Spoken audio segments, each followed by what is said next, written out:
The Black Disciple History. The history of the Black Disciples is more than just a gang story. It's a story about survival, unity, and how a group of young boys tried to change their neighborhood but ended up shaping a movement that would echo through Chicago's streets for decades. It all began with the rise of a group called the Egyptian Cobras. The Egyptian Cobras. In 1958, on the south side Chicago, the Egyptian Cobras were born in Fuller Park along Princeton Avenue. Their founder, Henry Mickey Cogwell, brought together young black men who wanted to protect their communities from the violence of white gangs that terrorized them. The Cobras grew fast. Their name spread through Grand Boulevard, Hyde Park, Greater Grand Crossing, South Shore, Woodlawn, and Englewood. They stood for power, strength, and unity, quickly becoming one of the most respected street groups in the city, the Englewood Egyptian Cobras. By the late 1950s, Englewood was going through massive change. The construction of the Dan Ryan Expressway forced thousands of African American families to move into the neighborhood, sparking racial tension and overcrowding. That's when the Englewood Egyptian Cobras began forming, stretching from 63rd Street to 75th Street east of Halsted, and from 55th to 59th between Normal Avenue and the Dan Ryan. Among the early members were Bobby Longstreet, Ernest Laverne Longstreet, and Andrew D.D. Howard, names that would soon become vital in the birth of a new organization. Detective Frank Pate, who patrolled Englewood at that time, recalled how the Cobras often clashed with white gangs in brutal street fights. The Longstreet family would continue to leave its mark on Chicago's gang history. Decades later, Ray Longstreet, the nephew of Bobby and Laverne, would go on to lead the Four Corner Hustlers from the mid-1990s to the mid-2000s, becoming one of the most influential figures in that organization. The Disciples, 1958. Not long after joining the Cobras, the Longstreet brothers grew dissatisfied. The original idea of protecting the community was fading. The Cobras were becoming more violent and power-driven, so Laverne Longstreet, only 14 years old at the time, decided to create something new. He and his brother Bobby Longstreet formed a group called the Disciples in 1958. The name came straight from the Bible. After Bobby flipped through his pages searching for inspiration, their mission wasn't about territory, it was about the people. The Disciples wanted to help their community, protect kids from gangs, and restore peace in their neighborhoods. Among the early members were Cowboy, Charlie Atkins, Swan, Boss Rags, D. Steele, Nightwalker, Byron Big Shoe Coffee, Roy Kilroy Dawson, Mingo Shred, Prince Tennessee, Champ Harris, Melvin Freeman, Pluto, Lawrence Clybourne, Mickey Jenkins, Jack Black, and the younger Longstreet brother. At this stage, the Disciples weren't a gang, they were a group of kids trying to make a difference. The Devil's Disciples, 1960. By 1960, things started to change. Laverne stepped down as leader and handed control to Charlie Atkins, who wanted to give the group a more intimidating name, something that would earn respect on the streets.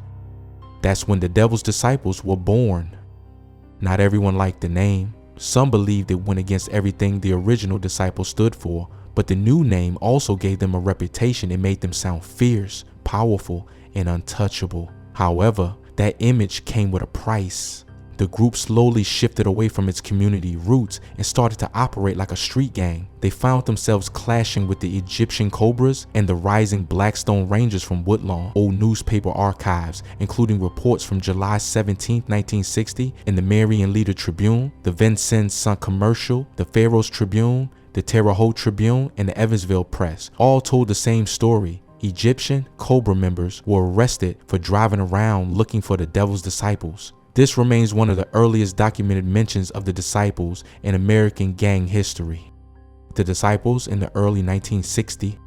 The early 1960s remains somewhat of a mystery in Disciples history. Few news stories exist from this period, but street legends confirm the group was still active. Some sources claim the Disciples didn't appear until 1963, but that timeline doesn't quite fit. By 1963, Laverne Longstreet was already 19 years old, far past the age of the teenage boys who had first built the group. The most reliable stories say that the Disciples were formed when the Longstreet brothers were still in their early teens, around 1958, making them one of the first organized youth street groups in the city. While the newspapers stayed quiet, the streets did not. The Disciples were growing quietly, strategically, waiting for their next chapter. A new generation would soon rise, one that would take everything the Longstreet started and turn it into something even bigger. The foundation was already in place, the movement had a name, and the story of the Black disciples was just beginning. The disciples before 1963. Even though there's strong reason to believe the disciples existed before 1963, it's likely they weren't a large gang yet. Maybe not even a gang at all. Back then, they were more of a small neighborhood club, just a handful of kids sticking together on Chicago's South Side streets. But everything was about to change, because in 1963, a young man named David Barksdale stepped into the picture. David Barksdale, 1963. So nice David Barksdale was born in Salis, Mississippi on May 24, 1947, the son of a preacher. When he was just 10, his family left the South behind and moved to Chicago in 1957, but the streets of Englewood were rough, and by the time David turned 13, he had already crossed paths with the law and started forming his own little street crew. After spending time in a juvenile detention facility, David came back to Englewood in 1963, just 16 years old, but he wasn't the same kid anymore. This time, he was recruited by a group known as the Devil's Disciples. Quickly, Barksdale rose through the ranks and became the leader of the Eastside Disciples, based around 53rd and Kimball near Hyde Park. There's a lot of confusion about this part of history. Many people say David Barksdale founded the Devil's Disciples. Even I once believed that. But if you talk to the original members, they'll tell you straight, Barksdale didn't start the group. What he did do, however, was transform it. Under his leadership, the disciples exploded in size and power, something Chicago had never seen before. The Disciples Nation, 1963. Around this same time, another name stands out, Laverne Longstreet. He was one of the key forces behind the Disciples organization. In 1963, at his home on 66 in Eagleston, Laverne cleared out his basement for a historic meeting. That night, the Disciple Nation was born, a federation of different disciple gangs united under one banner. The Devil's Disciples were part of it, as were the East Side Disciples under Barksdale. Within 2 years, by 1965, Barksdale had taken the reins of the Disciple Nation after Longstreet stepped back. It was Laverne Longstreet who created the pitchfork symbol, while Leonard Longstreet designed the 6-point star, symbols that still define the disciples to this day. By 1964, the Disciple Nation's power stretched far beyond Englewood and Hyde Park, spreading across the South Side. They had built a concept of unity and street power that was unlike anything Chicago had ever witnessed. Their headquarters, there were two main ones, one at 6039 South Halstead Street and another at 444 West 63rd Street near Barksdale's home base. Both buildings are long gone now, but their legacy remains buried deep in Chicago's gang history. Woodlawn, 1963 marked the first major expansion for the Disciples. They moved into the western part of the Woodlawn community, the area west of Woodlawn Avenue, and quickly took control of nearly 2/3 of the neighborhood. The remaining 1/3 was dominated by the Black Stone Rangers and the Cobra Stones. When white families began leaving the area in the early 60s, West Woodlawn became fertile ground for new settlers, and the Disciples secured it as one of their strongest and longest landholds, a position they've maintained for decades. South Shore. That same year, 1963, the Disciples pushed into South Shore. At first, they stayed mostly south of 73rd Street, since the northern half was still heavily white and partly controlled by the Blackstone Rangers and Cobra Stones. But as more African American families began moving south of 73rd, racial tension rose and the Disciples moved in. By the early 1970s, they had complete control of South Shore, an area that would later be known for hoods like Sircon City and the Lakeside GDs, still major gangster disciple territories today. Greater Grand Crossing. The story of Greater Grand Crossing ties directly to Chicago's racial shifts. In the early 1950s, the community began transitioning from white to African American, starting near what's now Parkway Gardens, better known as O Block. Back then, 73rd Street was the dividing line. By the late 1950s, the Egyptian Cobras and Blackstone Rangers had moved into the northern part of the area, but south of 71st, that land was wide open, and in 1963, the Devil's Disciples claimed it. To this day, the southern side of Greater Grand Crossing remains a stronghold for disciples. Washington Park. People often confuse Washington Park with Englewood or Bronzeville, but it's a community of its own, bordered by 51st to 63rd and stretching from MLK Drive to State Street. Interestingly, Washington Park was originally a white upper-class neighborhood, one of the first to experience white flight back in the 1910 and 1920. By the 1960s, it had become largely African American and was struggling economically. In 1963, when the Disciples started growing, Washington Park streets were mostly untouched by gangs, except for the Cobra stones near the Robert Taylor homes. But as the area fell deeper into poverty in the mid-60s, the Devil's Disciples filled that void, and they've held a firm grip on it ever since. Today, both the Gangster Disciples, GDs, and Black Disciples, BDs, still dominate the neighborhood, carrying on a legacy that began over half a century ago. Conquest for the further South Side, 1964. By 1963, Chicago's far South Side was beginning to shift, quietly but dramatically. What historians would later call blockbusting had already begun, though few records exist. If you ask the older white residents who once lived in neighborhoods like Auburn, Gresham, Washington Heights, West Englewood, Calumet Heights, Burnside, Chatham, or Roseland, most will tell you the same thing. Between 1963 and 1965, they packed up and left. White families were tricked into selling homes for cheap. Black families newly allowed into these areas were often overcharged or steered into overcrowded blocks. The result wasn't just demographic change, it was the birth of new ghettos, born out of manipulation and fear. Auburn, Gresham, 1964. By late 1963, the once peaceful Auburn Gresham neighborhood began to see its white population move out. Black families seeking better lives moved into the eastern side around 82nd and Morgan and up towards 79th and Halstead. But with new opportunity came new danger. Racial tension was high, and that's where the Maniac Disciples stepped in, protecting black families from racial harassment and attacks. Around the same time, the Blackstone Rangers began expanding into Auburn Gresham too. Their arrival led to frequent clashes between Stones and Disciples as both groups spread westward, following the trail of white flight. Decades later, Auburn Gresham would still be recognized as one of the strongest disciple territories on the South Side. Why the need for disciples? It's easy to forget now, but in those early years, gangs like the Disciples weren't formed for money or drugs. They were born out of survival. For many young black teenagers moving into racially changing neighborhoods, gang affiliation was a shield against a hostile world. In schools, white students often bullied their new black classmates, calling them slurs or treating them as outsiders. Teachers and administrators punished black students more harshly, sometimes for things they didn't even do.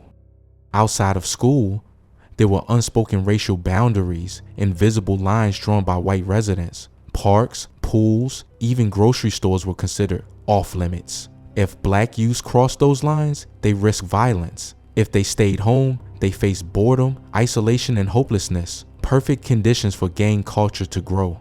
Then there was the police, who watched new black families more closely, stopped them more often, and sided with white aggressors when fights broke out. These experiences created a shared need, a reason to unite, to stand together.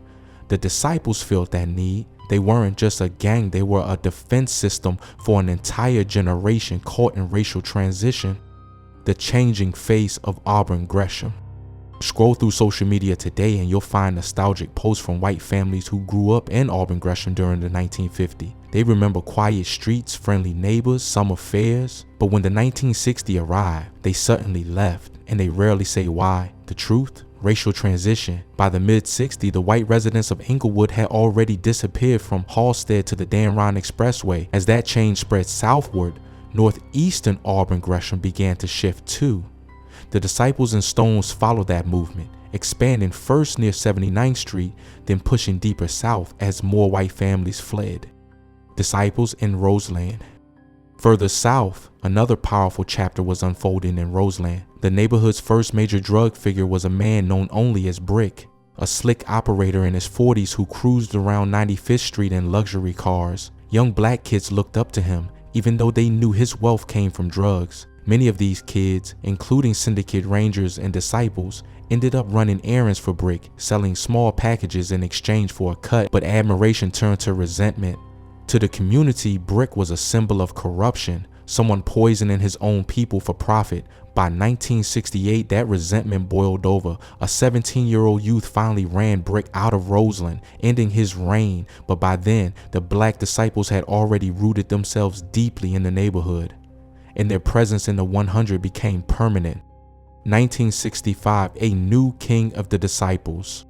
After Charlie Atkins left the Disciples around 1960, the group's leadership remained uncertain until 1965 when David Barksdale emerged as the undisputed king of the Devil's Disciples and the Disciple Nation. Under Barksdale, the Disciples evolved from scattered neighborhood sets into a unified force. He was charismatic, strategic, and fearless, someone who could inspire loyalty and command respect in equal measure. He didn't just lead, he redefined what being a disciple meant. During his rule, countless smaller gangs joined the Disciple Nation, and its influence spread across Chicago. That's why even today, many mistake Barksdale as the founder, because he essentially rebuilt the Disciples from the ground up. Dirk Acklin and the Gonzatos. Another name emerged in the mid-60s, Dirk Acklin. Born in 1954, Dirk was just a kid when he joined the Gonzatos at age 10 or 11. When Barksdale took full control in 1965, he convinced the Gonzatos to join the movement, transforming them into the Gonzato Disciples. That's when young Acklin officially became a black disciple. He would remain active in the streets until 1973, when a murder charge sent him to prison, but not before leaving a mark as one of the earliest examples of how deeply the disciple identity could reach into the next generation. Douglas Projects, Ida B. Wells, 1966. By 1966, the Disciples were moving north into Bronzeville's public housing projects. The Ida B. Wells homes, once a hopeful housing initiative, had started to crumble under poverty and neglect. Both Disciples and Black P. Stones rushed to claim territory, turning the high rises into war zones. Over time, the gangster Disciples, GDs, dominated much of the area around 37th and Martin Luther King Drive, while the Black Disciples, BDs, held ground further east. When the city later demolished these towers in the 2000s, they erased the physical structures, but not the legacy of what happened there. Douglas Projects, Clarence Darrow Homes, 1966. Just nearby, the Clarence Darrow Homes had a similar fate.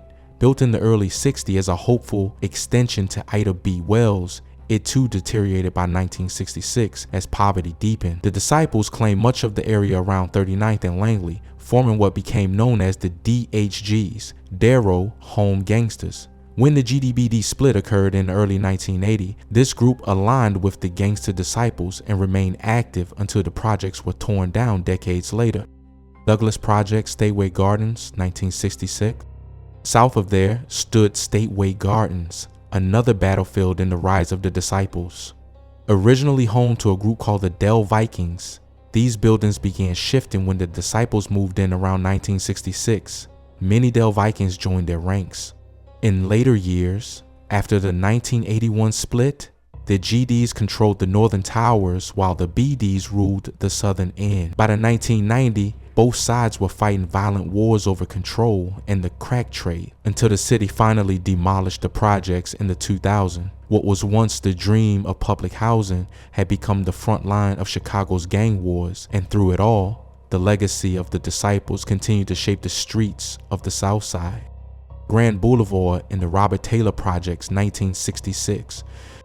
By 1966, the streets of Grand Boulevard and the Robert Taylor homes were already boiling with tension. The Bronzeville area, once controlled by the city's earliest African-American street gangs, was about to be changed forever. At the heart of this transformation stood a young Michael Mickey Bull Johnson, a 12-year-old black disciple vanguard who had just moved into the Robert Taylor homes. Back then, the Cobra Stones, Mickey Cobras ruled these buildings, holding down the towers with intimidation and muscle. But Mickey Bull had a different vision, one that would rewrite the power map of Chicago's South Side. By 1968, Mickey Bull launched an aggressive campaign stretching from 49th and State to 53rd and State, covering both Grand Boulevard and Washington Park. His war against the Cobra Stones was brutal but victorious. The Black Disciples took over the Robert Taylor homes for the first time in history, marking the beginning of an era where the Disciples flag would wave over Bronzeville's skyline. As the years passed, those towers became a fortress. Snipers with infrared scopes stood watch from the rooftops, guarding a multi-million-dollar crack cocaine trade. The northern buildings belonged to the Gangster Disciples, the middle towers were ruled by the Black Disciples, and the southern whole remained under the Cobras. If you weren't welcome, you didn't get in. If you tried, you were shot on sight. By the time the city tore those buildings down in 2006, the empire had already written itself into Chicago's dark history. But the BD still held strong in Grand Boulevard, on the streets, in the blocks, and in memory. Oakland, the Madden Projects. Just north of Grand Boulevard, the Madden Projects in Oakland and the nearby Ida B. Wells homes had their own story to tell. These areas became major black disciple strongholds, especially after the 1981 BDGD split. Even after the demolitions in the 2000s, the BD's legacy in these neighborhoods was impossible to erase. West Side Expansion, 1966. 1966 wasn't just about the South Side. That year, the disciples expanded further west than ever before. For the first time, Southside gangs like the disciples began settling in areas where their colors had never flown, near the Henry Horner Projects, the Medical District, and even parts of North Lawndale. They weren't taking over entire neighborhoods yet, just creating pockets, small but determined groups who carried the BD name and mentality. Old-timers used to say the disciples' territory out west was L-shaped. Nobody could quite map it, but it marked the beginning of the BD presence on Chicago's west side, a seed that would later grow into full dominance. Aid to the community, 1966 to 1967. As the disciples' influence spread, David Barksdale was determined to use that power for more than control. Under his leadership, the disciples began community programs, fundraisers, and school initiatives, enforcing attendance, helping kids stay off the streets, and even opening small businesses to support local families. Sure, some of that money may have flowed back into street operations, but a large part genuinely went to the community. In 1966, the disciples even tried to establish peace with their longtime rivals, the Blackstone Rangers.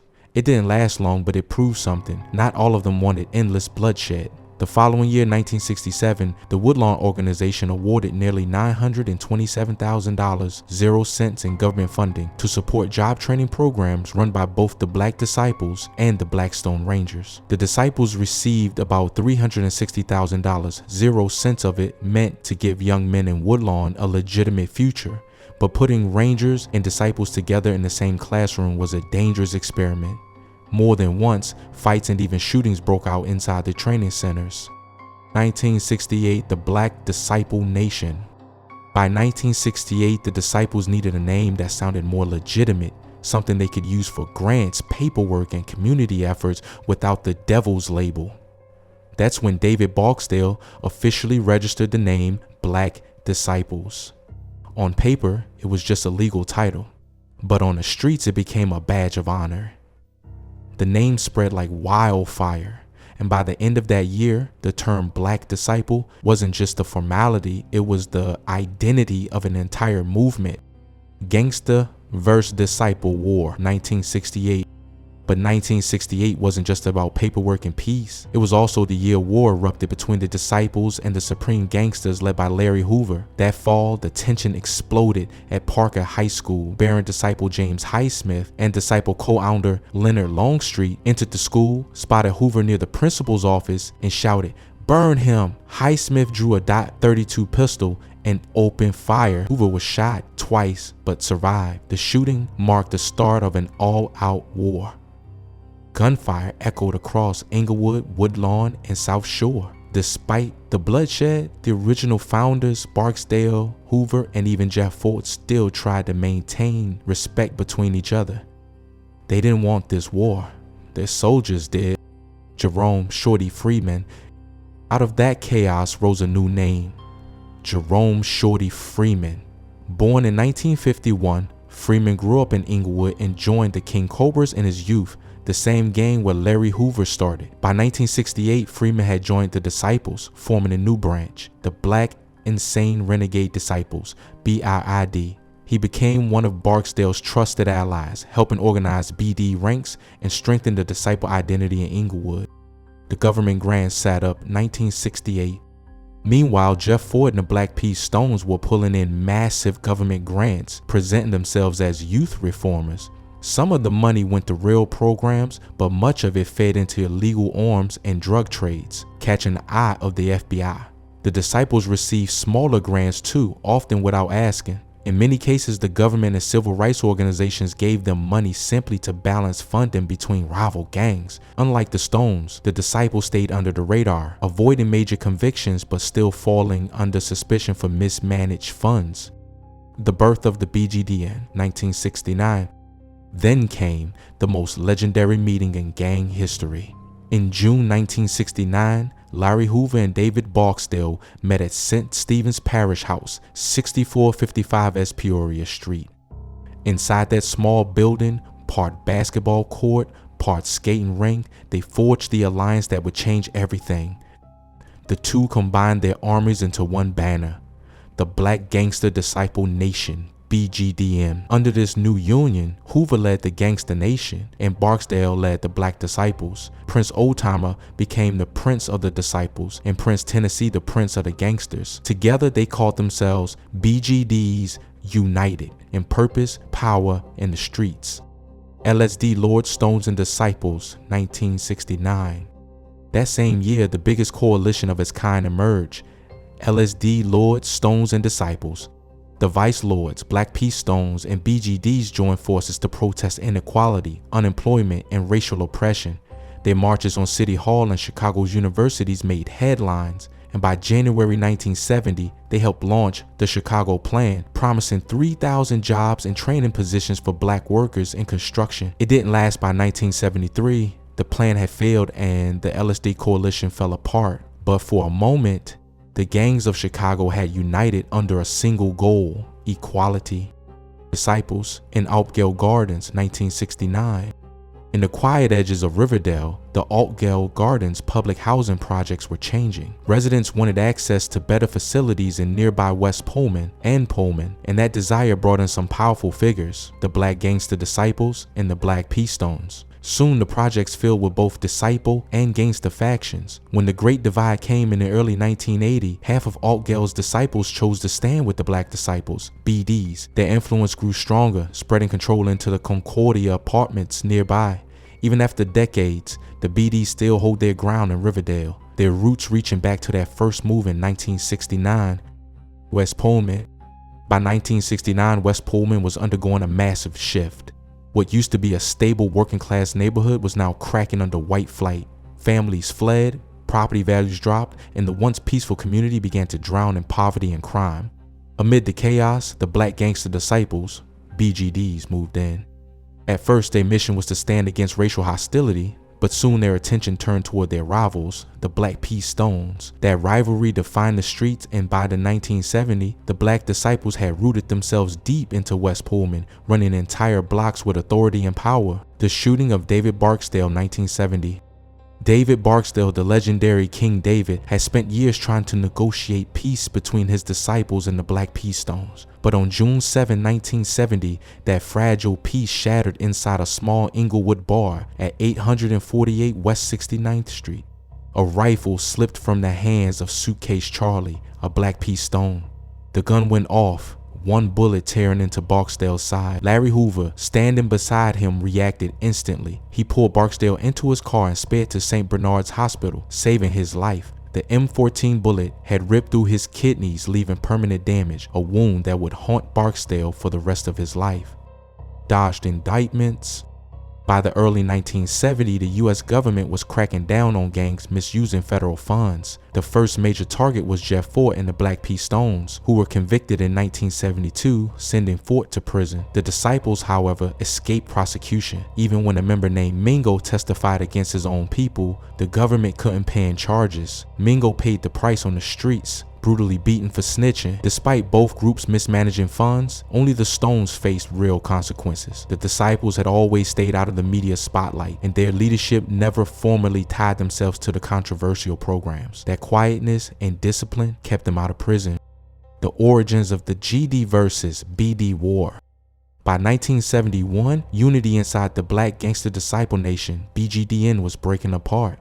Some disciples refused to follow Larry Hoover's leadership. Others held grudges dating back to older wars between the gangsters and the disciples. Internal rebellion, power struggles, and personal ambitions split the organization, planting the first seeds of the violent GD versus BD conflict that would define Chicago's gang landscape for decades. O Block, the rise of a new era.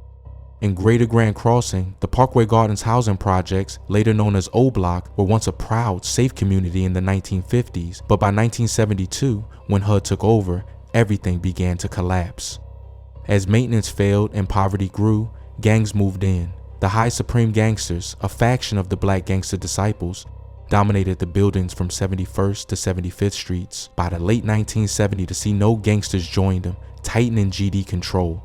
But the 1990 brought change. The Black Disciples began rising in O Block, sparking an all-out war with the GDs. By the 2000s, the BDs had taken over completely. O Block would soon become one of the most infamous neighborhoods in America, not just for violence, but for culture. From its streets emerged rap icons like Chief Keef, who turned BD legacy into a global movement. The life and death of King David. As Larry Hoover sat in prison, David Barksdale's health worsened. The 1970 shooting had destroyed his kidneys. Even after receiving a transplant from his brother, he ignored medical advice and continued living the same fast-paced life. By 1974, his body began to fail. On September 2nd, King David passed away. He left behind no riches, no empire of drugs or crime, only loyalty and legend. Despite his title as King of the Disciples, his rap sheet showed nothing close to a kingpin. His crimes were petty, his record clean of violence. To the people of Chicago's South Side, David Barksdale wasn't just a gang leader, he was a symbol, a man who tried to unite, not divide. And even in death, his name still echoes through the streets he once walked.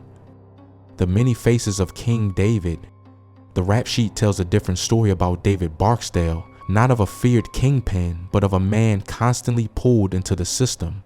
December 1965. Listed as David L. Barksdale, he's investigated for aggravated battery. December 31, 1966, under the alias David Jones, arrested for strong arm robbery. His address, 8407 S. Morgan. February 14, 1967, again as Davis L. Barksdale, investigated for burglary and released without charge, 522 W 64th Street. April 26, 1967, this time as Donnice Barksdale, arrested for assault and resisting, but the case was dismissed. S. Union Records National Gang Crime Research Center, George W. Knox, 2004. Despite these arrests, Barksdale's record reads more like a restless activist than a hardened criminal. He commanded both fear and respect. People said one look from him could freeze you in place, but beyond the hard shell was generosity. In the early 1970s, he'd visit Bryn Mawr School at 74th and Chapel and throw stacks of dollar bills into the schoolyard, watching kids scramble with laughter. To many, he wasn't a gangster, he was a street king with a conscience. Civil War. When King David died in 1974, his empire grieved, but grief soon turned to chaos. The gangster disciples and Black disciples, once united under the BGDN, began to fracture. Rumors spread like wildfire. Some claim Larry Hoover believed he should inherit Barksdale's title as king of the Black gangster disciples. Others saw this as betrayal. Infighting erupted. Gangs that once stood shoulder to shoulder now drew guns on one another. By 1976, the situation was spiraling until one man stepped in, Dirk Don Dirk Ackland. From behind prison walls, Ackland restored order on the disciple side, drafting a constitution and bylaws that gave birth to a new identity, the Black Disciples. Meanwhile, Larry Hoover regained control of the gangsters, and for a brief moment, there was peace, but that peace didn't last. The restructuring sparked outrage. Some saw Ackland's move as a betrayal of the BGDN, and within months, a civil war ignited inside Illinois prisons. Gangsters versus disciples, cell block against cell block. The split was now irreversible. Mickey Bull Johnson. While chaos raged behind bars, another storm was brewing in the Robertella homes. Rising through the ranks was Mickey Bull Johnson, a powerful disciple known for his ruthless control of the buildings between 49th and 57th Streets. Bull had already served time for manslaughter in 1973, but after his 1975 release, his influence only grew. That summer, a robbery went bad.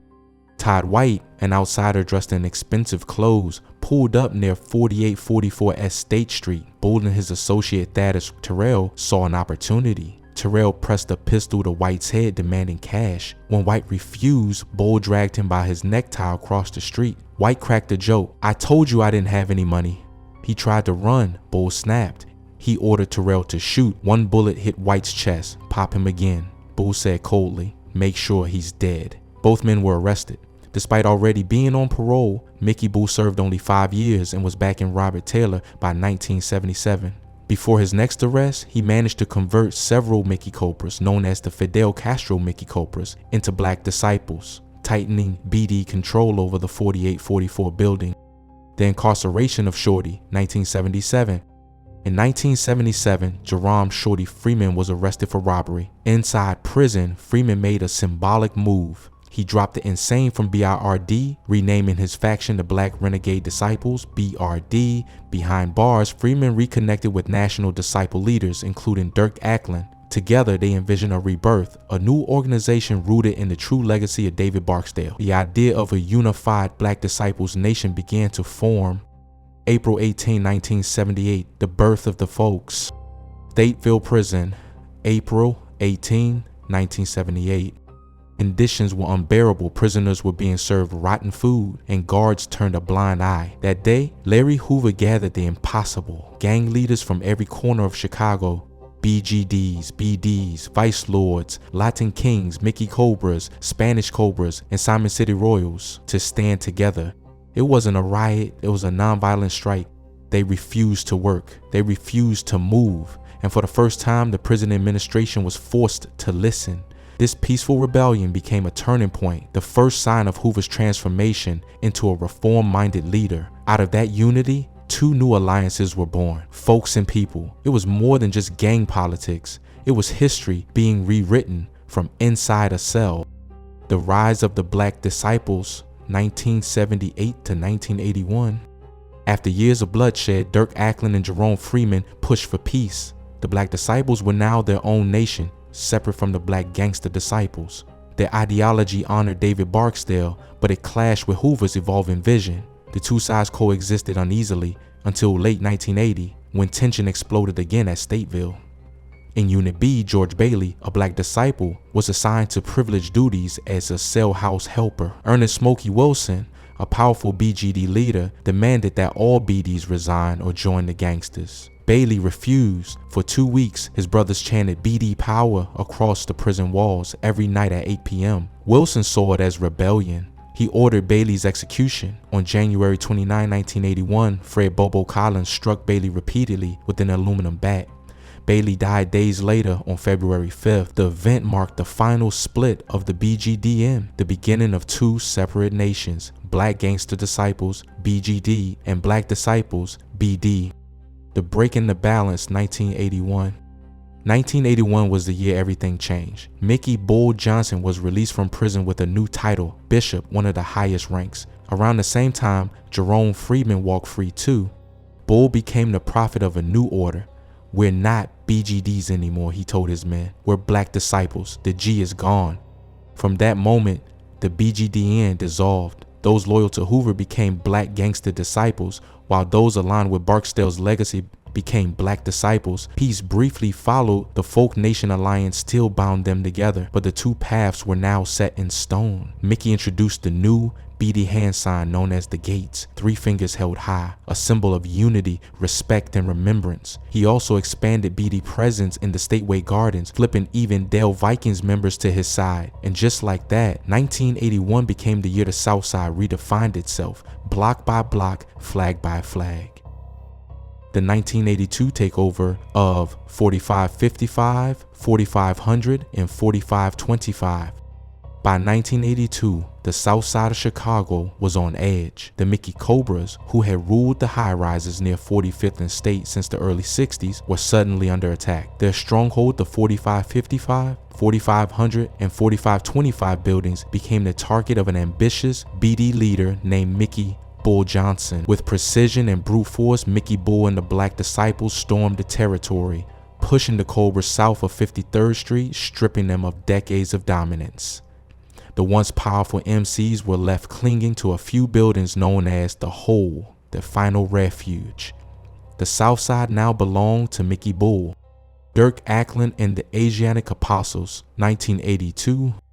That same year, another storm brewed inside the BD organization itself. Dirk Ackland, fresh out of prison, returned to a changed brotherhood. What he once knew as a disciplined, community-driven movement under David Barksdale was now a money-fueled operation under Jerome Freeman. Freeman's focus was on profits and power, drugs, control, and expansion. Ackland despised it. In defiance, he broke away, forming a new BD faction called the Asiatic Apostles. It was a short but bloody civil war within the disciples. The Apostles went head-to-head with Freeman's army until finally, around 1983-84, Ackland's followers folded back into the larger BD structure. The inner rebellion ended, for now. The rise of Minister Mickey Bull. By 1984, Mickey Bull's power exploded. He was promoted to the elite rank of minister, granting him control over an entire dynasty, the entire south side of Chicago, from Bronzeville down to the Wild 100. Every block, every corner knew his name. His headquarters, the Robert Taylor Homes, where he held BD meetings right in front of the 4950 building. Bull lived nearby in apartment 1505 at 5041 S, Federal Street, alongside Brenda Ware, ruling from his high-rise kingdom. During this time, a rare peace settled between BDs and BGDs. The Folk Nation Alliance held strong, and the two groups often joined forces against outsiders, vice lords, Black P. Stones, and Mickey Cobras. But as the crack cocaine epidemic exploded in the late 80s, that fragile unity was soon burned to ash. Marquette Park, 1987. Marquette Park had always been hostile ground for Black residents. Even Dr. Martin Luther King Jr. had marched here in 1966, facing mobs of white supremacists and Nazi sympathizers. For years, racial hatred shaped these streets, but by 1986-87, everything began to shift. White families fled. The Nazis and local white gangs were fading. Black and Hispanic families moved in, and with them came the disciples. When African American youths were attacked by Ambrose and 2-6 gangs, the BDs and BGDs entered Marquette Park to defend them. Soon, gunfire replaced protests. By the end of 1987, the Black disciples had claimed a large part of East Marquette Park, turning 63rd Street into a new hub of money, drugs, and power. The Dell Vikings.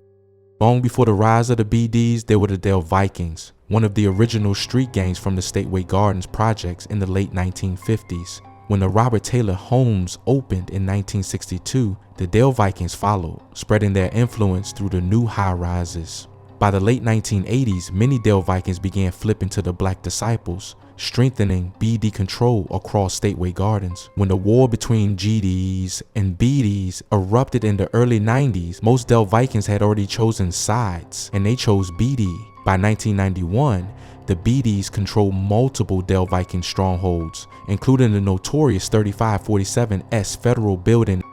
1989, hate grows in Englewood. Englewood had always been rough, but by 1989, it was pure chaos. Crack cocaine turned every block into a battlefield. The Black disciples, born in these very streets, viewed Englewood as their home, their bloodline. So when their longtime allies, the gangster disciples, began muscling into BD drug spots, respect turned into resentment.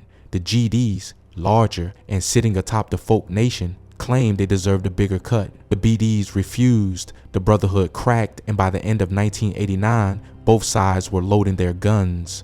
Then came 1991, the breaking point. August 1991, the death of Mickey Bull Johnson. It was one of the hottest summers in Chicago's history. Mickey Bull, the most respected BD leader on the streets, was a man no one dared to cross. His whistle alone could summon dozens of soldiers in seconds, day or night.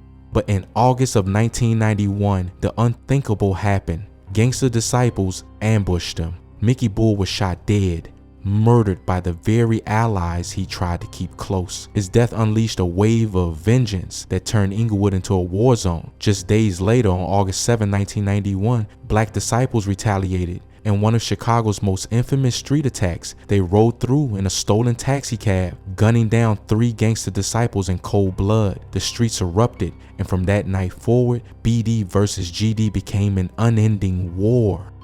1991 to 1994, permanent war. For the next 3 years, Southside Chicago burned. You couldn't walk a block without hearing gunfire. By 1994, PD leader Marvell Thompson briefly brought peace, but it didn't last. The hatred between BDs and GDs was now permanent. The rise of the Black Disciples and the death of Yami. As the 90s continued, the BDs grew stronger, pulling in younger recruits with lower taxes on drug profits. One of those recruits was an 11-year-old boy named Robert Yummy Sandifer. Yummy had a violent past, stealing cars since age 8, too young for jail, too dangerous for foster care. In August 1994, the BDs sent him on a mission to kill rival GDs. But Yummy's bullets hit the wrong target, 14-year-old Siobhan Dean, an innocent girl. The city erupted in outrage. The BDs, terrified the boy might talk, silenced him. Yummy's own BD brothers, ages 14 and 16, lured him under a viaduct and shot him twice in the head. Chicago mourned an 11-year-old killer and victim created by the streets, the 1990 rise, and the castle. By 1996, even after high-profile murders like GD Governor Big Chuck Dorsey, the BDs were unstoppable. They expanded across the low-end Bronzeville and the projects, building an empire. Their crown jewel was the castle, the 16-storm Randolph Tower at 6217 Calumet Avenue. Inside, Marvell Thompson ran a sophisticated drug empire, raking in between $45,000 and 0 cents to $300,000 0 cents a day. Guards with automatic weapons checked everyone at the door. Snipers patrolled the roof with night vision. The BDs even hijacked the WCFL 104.7 FM radio frequency, replacing gospel broadcasts with gangster rap and coded messages to coordinate drug movements. By 2004, federal agents stormed the building. The tower fell, but the Black Disciples didn't. They adapted, multiplied, and spread, carrying the legacy of King David, Mickey Bull, and Marvell Thompson into a new era of Chicago's underworld. Later years to present. As the 2000 rolled in, Chicago's landscape began to change. The demolition of the Robert Taylor homes, once towering symbols of the city's public housing era, started a new chapter for the Black Disciples. When the buildings began to fall, block by block, the BDs didn't disappear with them. They expanded. From 43rd Street down to 49th and State, they took control of fresh territory, transforming displacement into dominance. With every building that came down, new corners opened, and with those corners came profit. By 2006, the last of the high-rises had vanished, but the Disciples had already carved their new empire into Chicago's South Side. They reached and stopped there. During the same decade, they also moved into the 5th Ward in Newtown, taking those areas from their longtime rivals, the Gangster Disciples. This shift marked one of the largest expansions in BD history since the 1980s, solidifying their control and influence across multiple neighborhoods. By this point, the Black Disciples had grown to an estimated 6,000 active members, spreading across generations of recruits, from old heads who lived through the wars of the 70s and 80s to young soldiers raised on the stories of David Barksdale and King Shorty. In 2005, the streets whispered the same name once again. Jerome Shorty Freeman, the legendary BD leader, walked free after 16 years behind bars. His release symbolized a return of the old order, the last of the original king stepping back into a world that had changed completely. But his time outside was brief. In 2011, Shorty passed away from health complications at just 60 years old, closing one of the final living links to the Disciples' founding generation. Even after his death, his legacy remained etched in the streets, in the colors, codes, and corners the BDs continue to claim. From the rub of the Robert Taylor homes to the new skylines of the South Side, one thing was clear: the name Black Disciples has survived every era and evolved with each one. 1. The post-Shorty era, 2010 to present. After Shorty Freeman's death, the BD organization splintered into smaller factions and sets, each controlling different areas of Chicago. Leadership became decentralized. Instead of one national figurehead, influence shifted to neighborhood-level leaders. Notable sets like O-Block, Parkway Gardens, Front Street, and La Moran, spelled backwards, became highly influential. 2. The rise of the drill music era. This is a huge part of the modern BD story. Starting around 2011 to 2012, young BD members such as Chief Keef, Lil Durk, King Von, and Memo 600 helped introduce the world to Chicago drill music, a raw, street-based sound that reflected the reality of BD neighborhoods. Through social media and music videos, the Black Disciples' identity and street culture reached global audiences for the first time. O-Block, once just another housing complex on 64th and King Drive, became world famous. 3. The conflicts and losses. With fame came more violence. Ongoing wars with rival sets, especially the Gangster Disciples, GD factions, fueled deadly feuds. High-profile losses like King Von 2020 symbolized how deeply music, street life, and legacy remain connected in BD culture. 4. Modern influence and law enforcement focus. Today, the Black Disciples still exist across Chicago and several U.S. cities. Law enforcement classifies them as one of Chicago's largest and most organized street gangs, with influence in both street operations and the music industry. However, the unity once built under David Barksdale and Shorty Freeman has fractured, replaced by loose alliances, set rivalries, and new leaders rising from the streets. 5. Legacy. Despite decades of violence and leadership changes, the BD name carries heavy cultural weight, a symbol of loyalty, brotherhood, and survival that has lasted more than 60 years. From 1958 to today, the story of the Black Disciples is no longer just about territory. It's about transformation, loss, and how Chicago's streets continue to shape global music and culture.